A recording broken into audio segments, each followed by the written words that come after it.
Hey everybody. I will admit that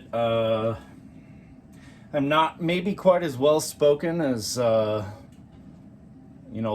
or Uncle Doug or any of those people. But I've been digging pretty deep into amp circuits lately, especially over the last week, dealing with this thing. So I wanted to talk to you just a little bit about what I've done to this, why I did what I did. And it's going to be a little bit of rambling, but hopefully the nerds of the internet will understand and appreciate it. So, I have a Ibanez TSA15H. It is a switchable 15 or 5 watt 6v6 power tube tube head. And their idea was that there's a literal tube screamer built into the circuit here. And it's a pretty cool amp, but a lot of people who have had these have noticed that when the volume is anywhere below 5 or 6, they tend to be pretty sterile and bland. They just don't have the clarity, they don't have the character that a tube amp could and should have. So I started doing some research on the interwebs and found a post on the Marshall forum by a guy who was like, oh, these are just like a Princeton, so here's some changes that I've made to my personal amp that I liked, that I felt made it better.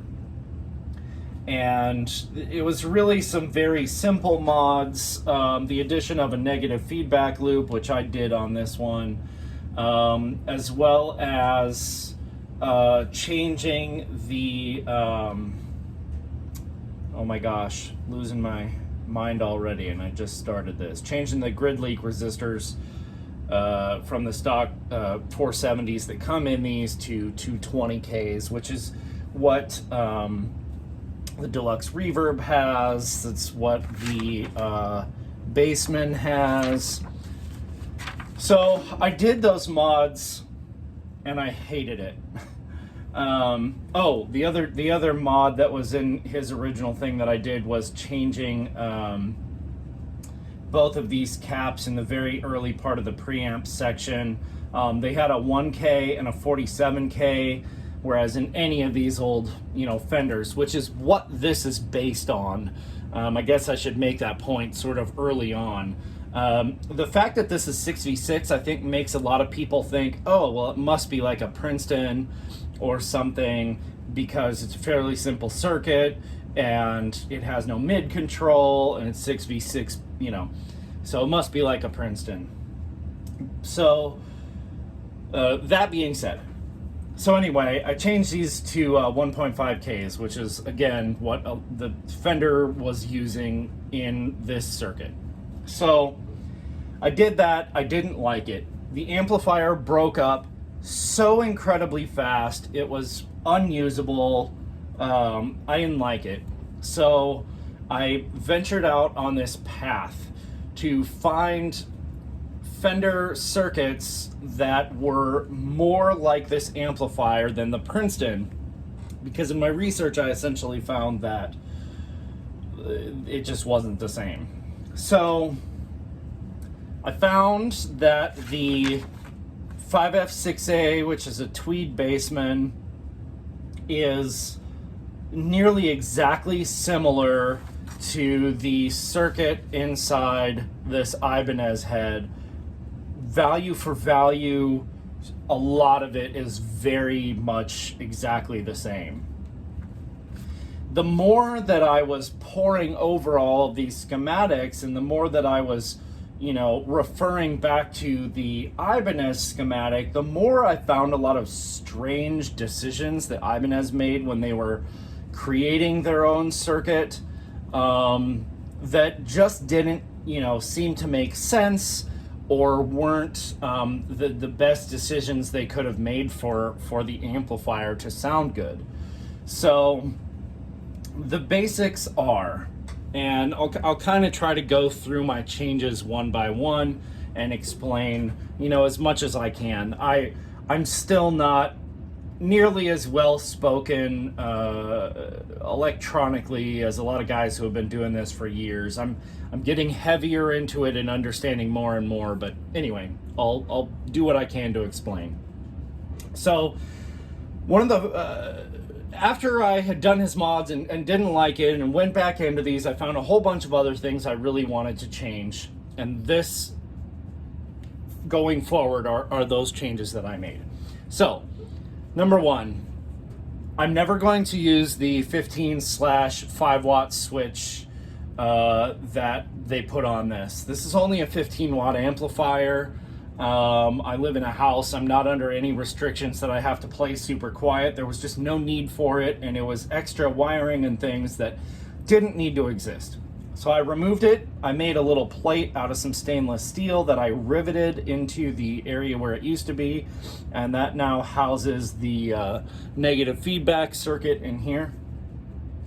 I do need to change the value of this pot. It's a 50K, which is way too big. It's what I had on hand, but I need to change it to something else.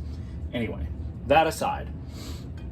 So the plates and the screen grids were both originally going into the power switch. So now the I'm sorry, my brain is having to catch up to my mouth. So the plates have now been tied directly into the output transformer, and the screen grids that also used to go to that switch, I added a terminal strip in this little empty spot on this circuit board. And these are decently strong, thick circuit boards on here, and there's not a lot of strain right here, so I wasn't worried about, you know, anything breaking or anything like that.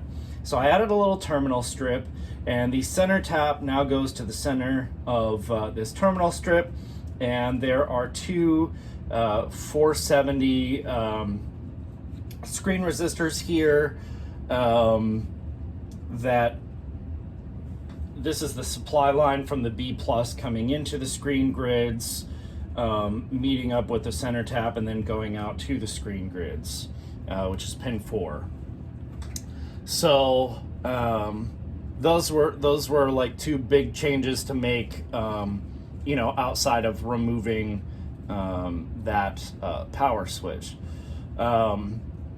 Now, a common practice sort of later in Fender designs was to add a 1.5K 1 watt grid stopper that essentially stops a little bit of the distortion that can show up in the output section.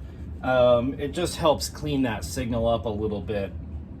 So I'm now the control grids are now going to pin 1, which is an empty space on a 6v6, and it goes through that 1.5K over to pin 5. So that was sort of the next thing that I did.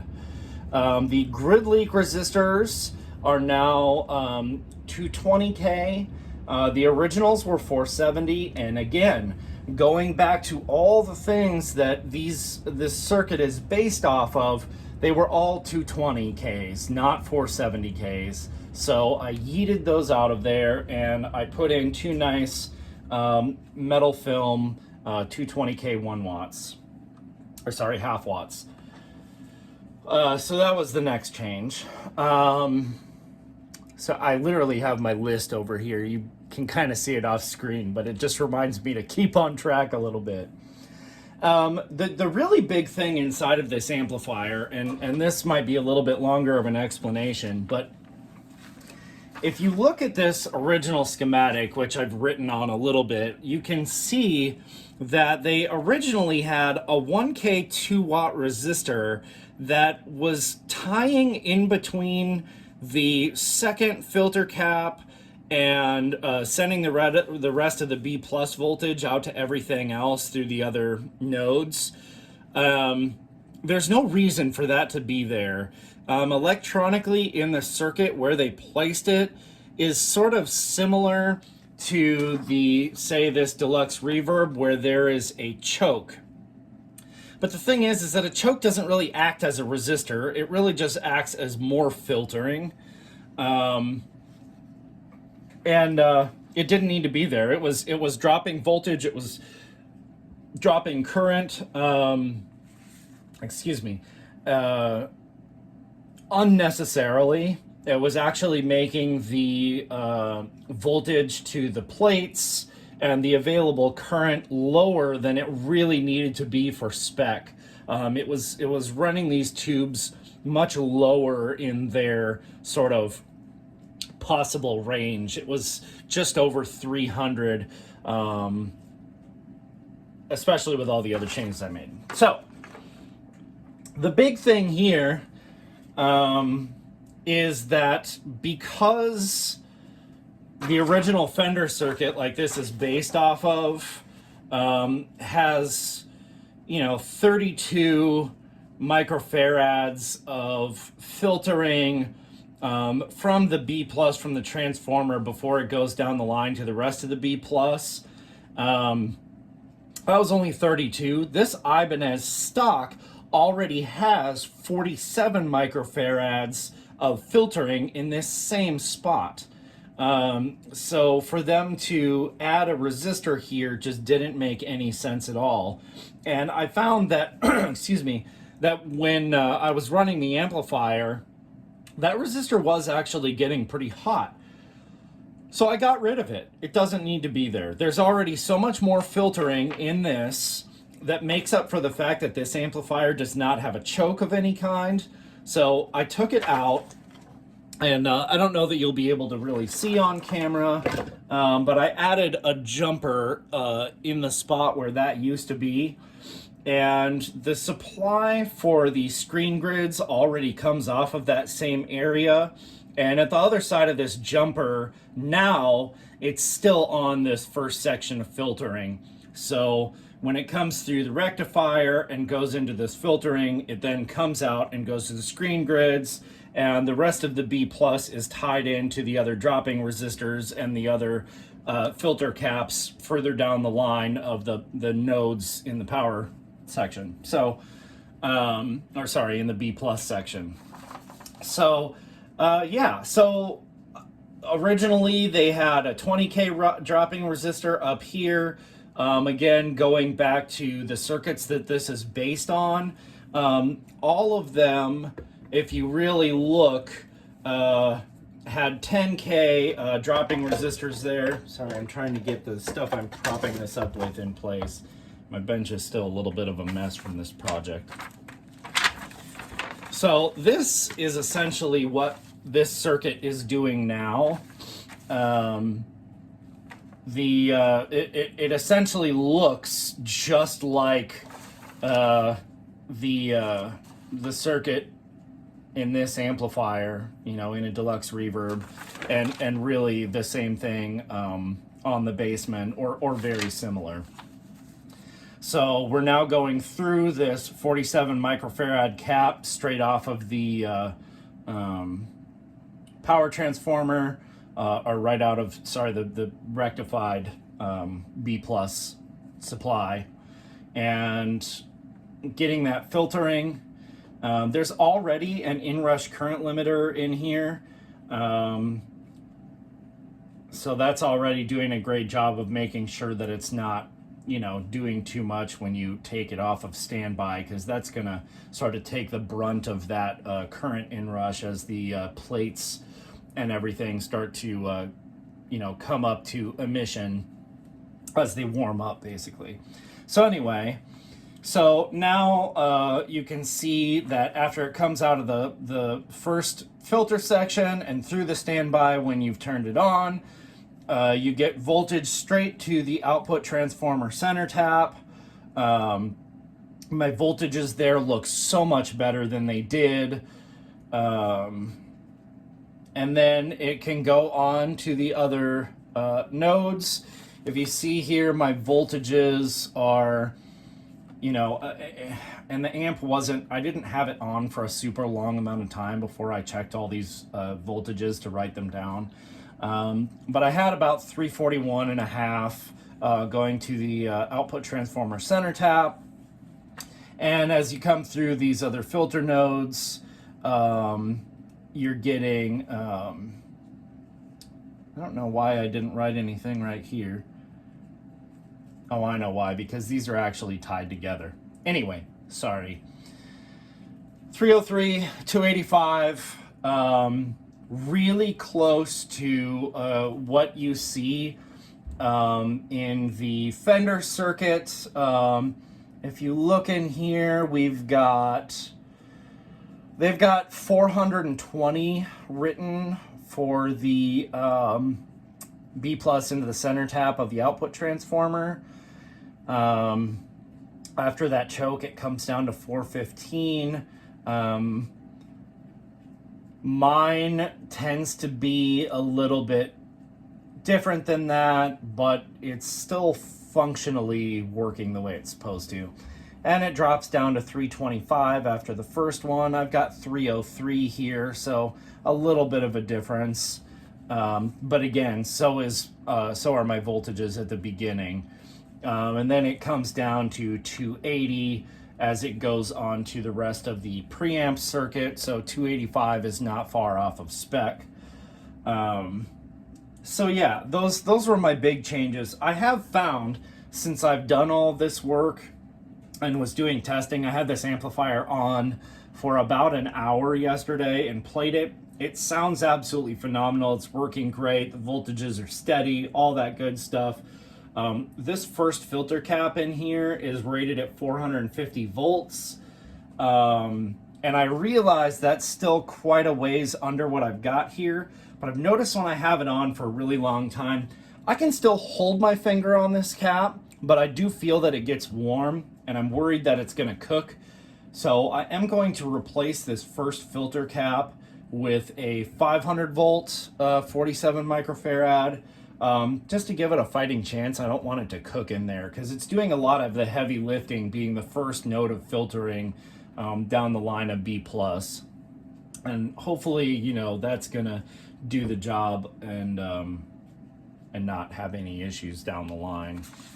And again, you know, doing mods like this is my own personal amplifier, so some of this is educated, you know, changes, and some of this is just me experimenting to see what happens if I do, you know, I'm gonna make this change and see what happens. And if I, you know, mess it up, it's my own fault and it's my own amp. So that's the really big thing. I did plug all of this in last night, and at idle, it's just under 70% of max dissipation for a modern 6v6, and I'm getting about 19.5 watts of power, which this originally from the factory was rated as a 15 watt. Now, I did not check the bias before I started working on this. I didn't really care. That wasn't my my approach to this whole project. Really had nothing to do with, you know, with that. It was just me wanting to make this amp sound better, really. I mean, objectively, sort of that's my sight of this, but a lot of people who have had these agree that they are very sterile and bland when you don't have them cranked up. And I think the fact that they had sort of lowered the voltages that were going through this amplifier, one, I think they did it as a fail-safe, essentially to make the head a little bit more reliable. And two, there's a lot of fail-safes in here that I think a modern amplifier manufacturer has to put in to sort of make sure that the amp doesn't blow up if something happens. You'll see, you can probably see on camera, here, I will actually lift this up. There are a lot of fuses down in this bottom section here. There are fuses coming off of both of the feeds here into the rectifier circuit. There are fuses here for the heater circuit. It's just ridiculous the number of fuses they have in this thing. Now it is nice if something goes bad, it's only gonna blow a fuse, and then you can trace down what the issue is and fix it and replace one fuse and not have a bunch of other things in your amplifier get, you know, cooked in the process. But it is still funny how many fuses are in this thing. So that's all the major things that I did.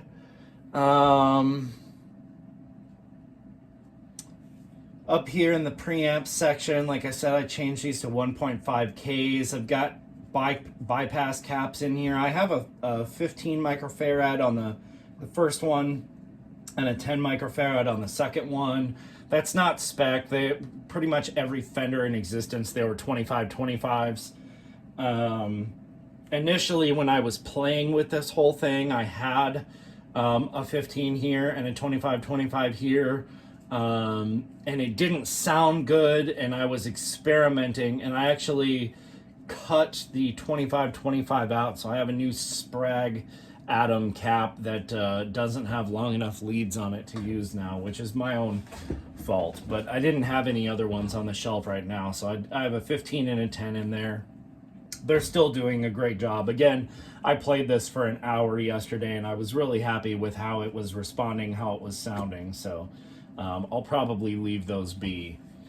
But yeah, it's been a really interesting process, you know, looking through all of this and looking at the decisions that Ibanez made.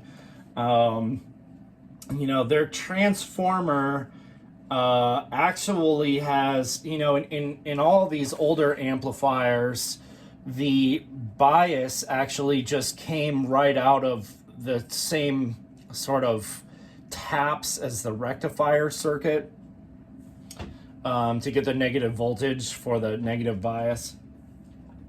This amplifier actually has two completely separate taps or winds, excuse me, and two completely separate rectifier circuits. And one of them is actually sending power out to the tube screamer pedal that is built into this. This whole section here is, there's actually two things in here. There is a tube screamer circuit as well as a clean boost, which are on two actually separate areas. I've got schematics everywhere here. If you look at this, you can see this is the clean boost area, and this is regular input stuff going into a tube screamer pedal and then out into the preamp circuit.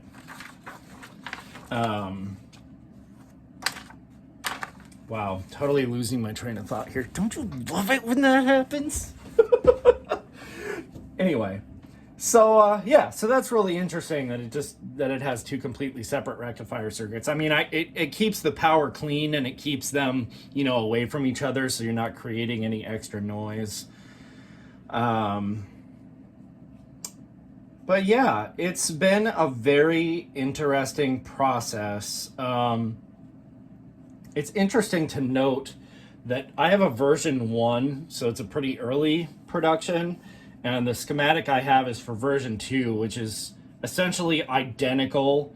There are maybe 2 changes in the whole thing, one of which is that they actually did originally send the screen grids, or sorry, not originally. They didn't originally send the screen grids through 470s, but on version 2, they did actually change it and add 2 470s in there.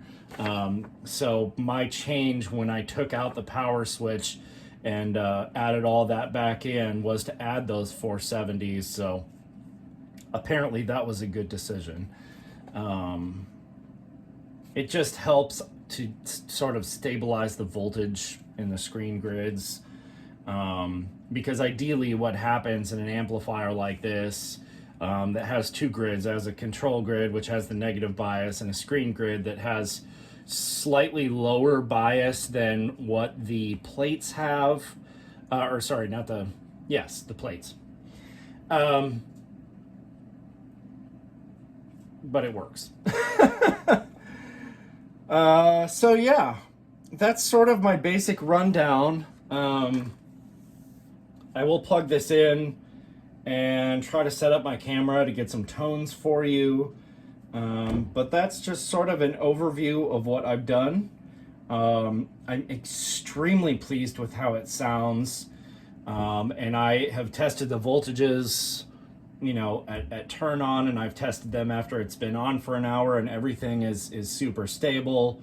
All the heat that I was getting in the dropping resistors is gone. Like I said, I'm getting a little bit warm on this first one, but that's because I think it's doing a lot of heavy lifting, and it's just not, they're a brand of cap I've never even heard of. I'm sure it's a cheap Chinese part, which I don't generally knock on anything that's Chinese, but I'm sure that they're cheap parts that, you know, they used to keep this amp affordable, because these have never been super expensive. So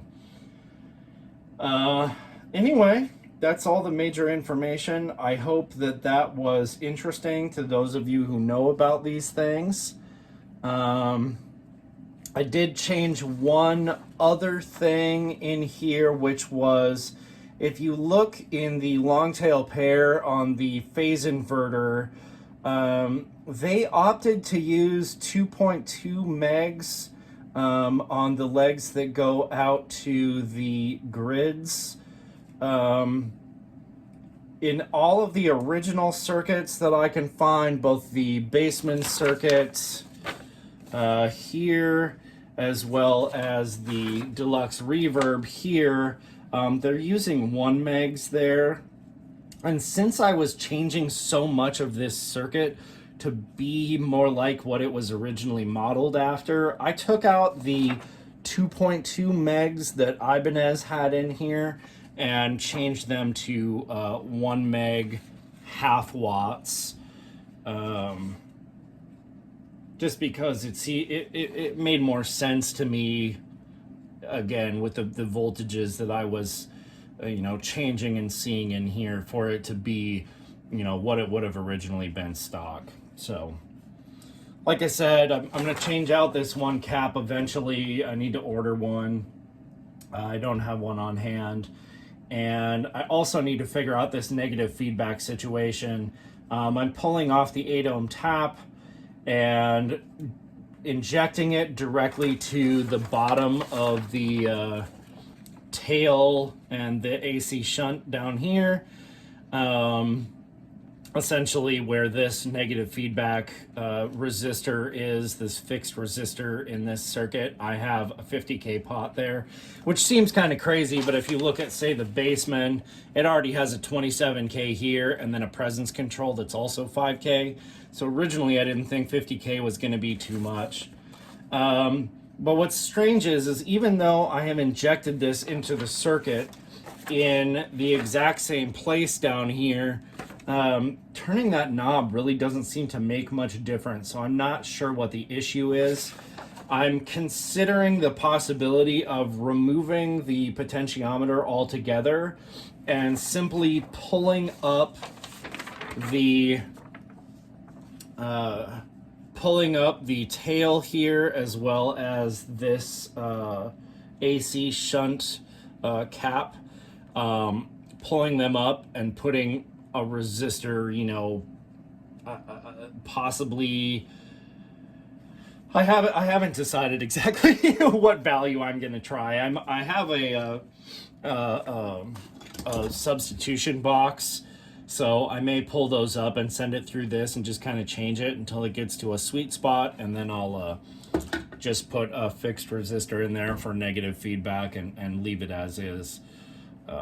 So that's the only other stuff that I'm going to do. But I guess I'll get to the portion where I show you guys how this thing sounds. Obviously, you're not going to have much of a comparison since you didn't hear it before, but it was very much like having a blanket over it. It had zero personality unless you cranked the thing up. It was very boring and nearly unusable at lower volumes. And now the range of tones that I can get out of this amplifier are just beautiful. When I have it low and I'm not driving it too hard, you get that beautiful glassy clean thing that you would expect from a circuit that's essentially, you know, an AB763 mashed up with the 5F6A Tweed. Beautiful, clean, glassy.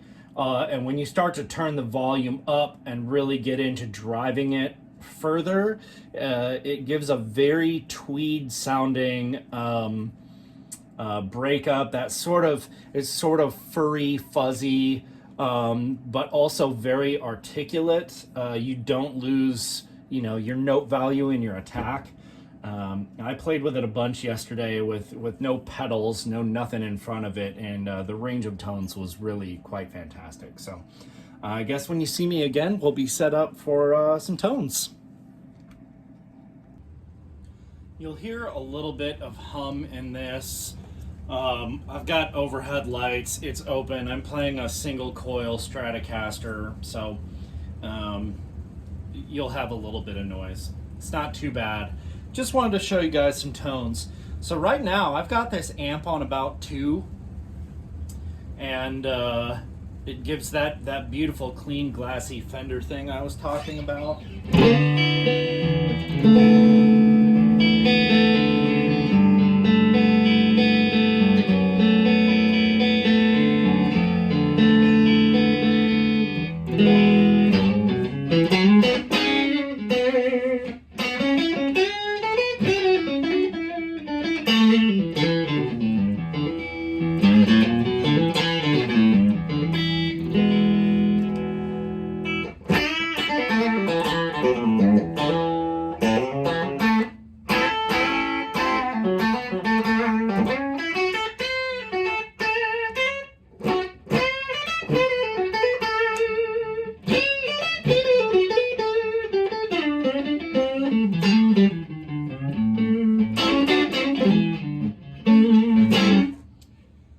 And as you turn it up, you do gain a little bit of volume, but you also start pushing it a little bit more.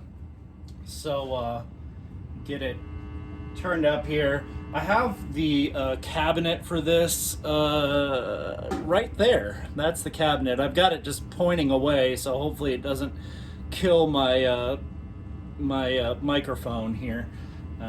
Anyway, so here now we're a little bit more pushed.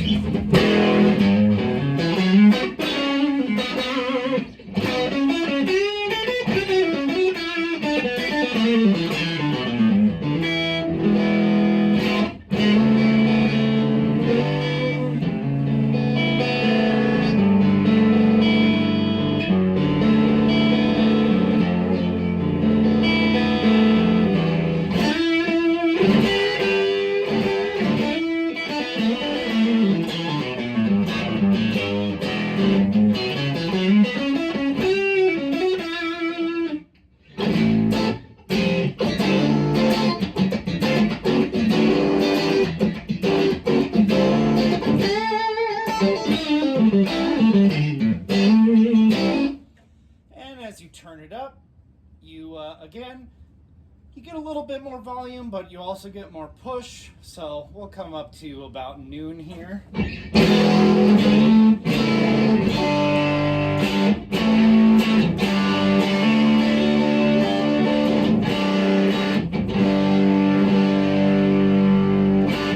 And to me, having played through some old Tweed stuff, some originals as well as some newer stuff, that is very much in the realm of what a Tweed amp would sound like when it's turned up. I really dig it.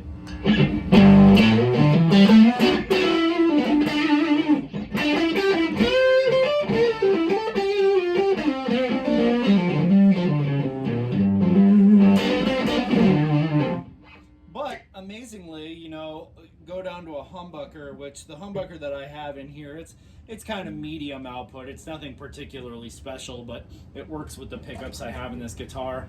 And you can definitely get into some higher gain territory.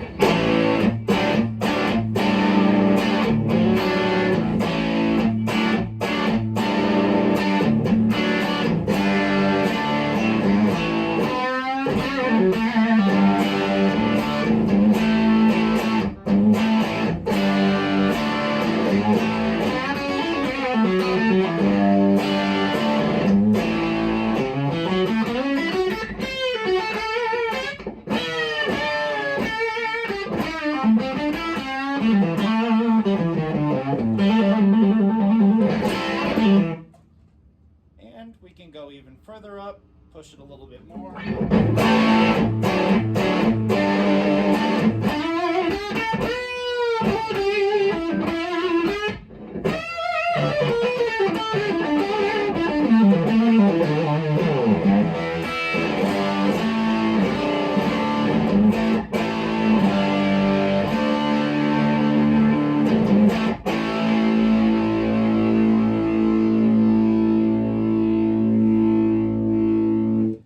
What's great is, you know, you still have a clean boost on this if you need a little bump for lead work, and we also have the tube screamer circuit. So even if you're down here in a cleaner portion of the amplifier where you're not pushing it quite as much, you know,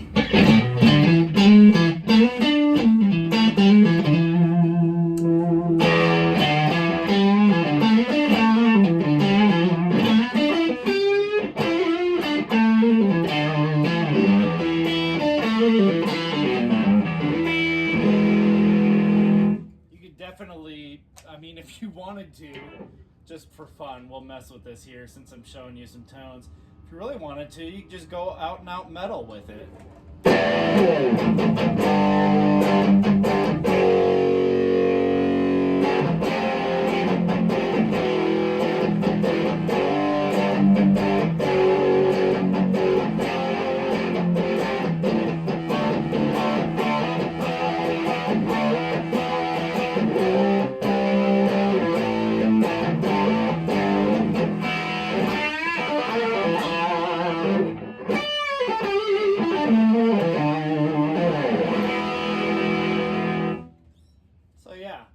Lots and lots of tones on tap. The absolute biggest thing that this has done, it's just made this amp so much more versatile. You know, if you need clean stuff, you just keep it down low. You still have plenty of volume, and you get that beautiful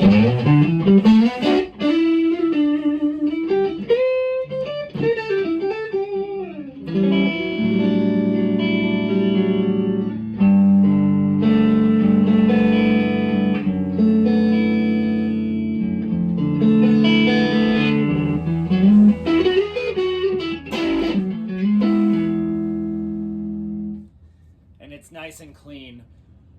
Before I did all of this work, if I had this amp where I've got it set right now, it would have had very little in the way of highs, very little in the way of really any sort of character to the sound at all. It was very much like a blanket over the top of the tone.